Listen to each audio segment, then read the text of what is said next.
Paris, le 19 décembre 2014. Chère Maria, merci de vos belles images d'Avéro où les superbes façades des maisons m'évoquent, davantage que Buren, une Normandie bariolée, une sorte de Honfleur en plus acidulé. La parade des chevaux et des impérieux cavaliers de Goléga m'a beaucoup séduit également. Tout ce qui vient depuis les lointains du temps est digne de considération et de respect.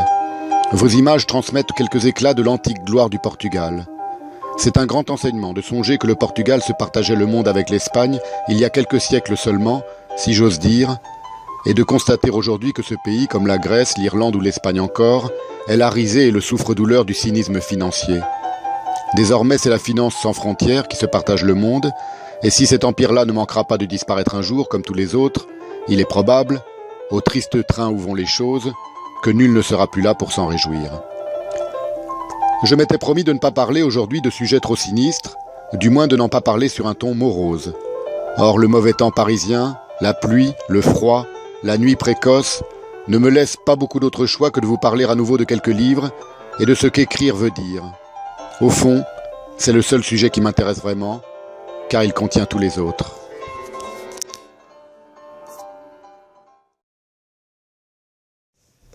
Vous dites, chère Maria, que les Portugais ont l'art de tourner en rond avec panache. Au moins leur est-ce un art. Votre remarque m'a fait penser au documentaire inouï de Guy Debord, dont le titre est issu d'un palindrome classique, Ingirum imus nocte et consumimur igni. Mais rien ne traduisait ce présent sans issue et sans repos, comme l'ancienne phrase qui revient intégralement sur elle-même, étant construite lettre par lettre comme un labyrinthe dont on ne peut sortir, de sorte qu'elle accorde si parfaitement la forme et le contenu de la perdition. Ingirum imus nocte et consumimur igni. Nous tournons en rond dans la nuit et nous sommes dévorés par le feu.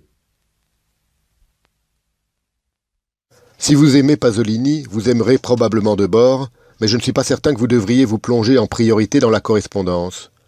Debord préférait l'Espagne et l'Italie, où il a vécu, au Portugal, dont le sort révolutionnaire l'a vite lassé après une brouille avec les situationnistes portugais qu'il accusa, sans doute avec raison, de paresse et d'impotence stratégique. Mais la page que je vous ai montrée l'autre fois est une des belles pages sur le Portugal. C'est un poème en prose fait de détournements en hommage au prolétariat portugais en lutte contre la dictature, y compris la nouvelle dictature du marché économique européen.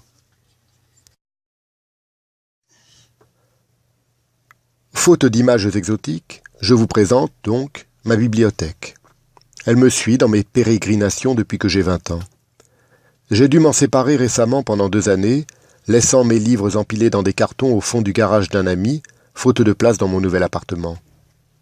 Et puis un jour, j'ai décidé que cela suffisait, et j'ai passé alors plusieurs mois à m'installer des étagères partout où je pouvais dénicher de la place. Je suis si peu doué que je ne me suis aperçu qu'après de nombreuses semaines, à la fin de mon installation, que tenir les planches des étagères à bout de bras pendant que je faisais les trous dans les murs n'était pas la méthode la moins fastidieuse. Mais enfin, après plusieurs catastrophes, 30 livres me tombant bruyamment sur les pieds en pleine nuit faute d'étagères bien fixées, et des ratages peu esthétiques, tous mes livres sont là, et je me sens moins seul. Pour un homme de lettres, je n'ai pas tant de livres que cela, mais je n'en ai que d'excellents, presque exclusivement des classiques. Ceci compense cela. Depuis que j'ai 20 ans, je fréquente davantage de livres que d'êtres humains. Leur influence n'est pas tant littéraire, au sens où l'on écrit corps et âme, lesquels vous sont propres et ne souffrent pas l'imitation, que spirituelle. Cela se traduit en moi par une extraordinaire imperméabilité à la propagande sociale qui nous assaille de toutes parts à travers l'éducation, la publicité, les médias, et d'une manière générale, le verbiage avarié de nos contemporains.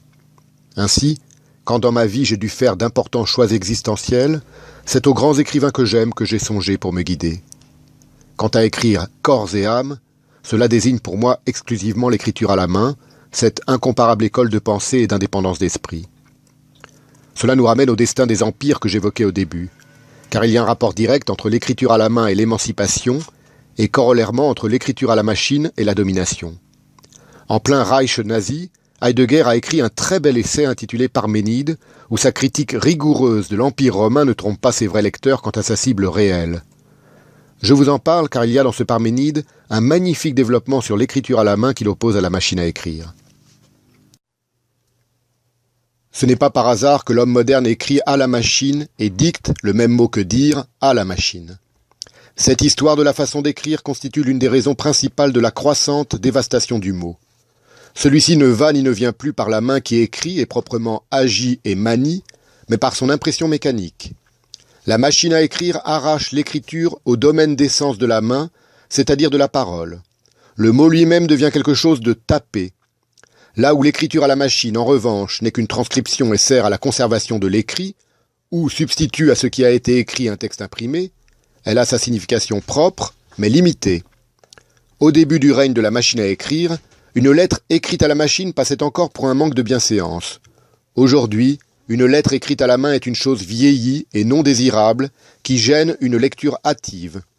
L'écriture machinale prive la main de son rang dans le domaine de la parole écrite et dégrade la parole en moyen de communication.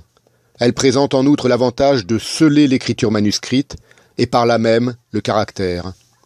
Grâce à l'écriture à la machine, tous les hommes se ressemblent.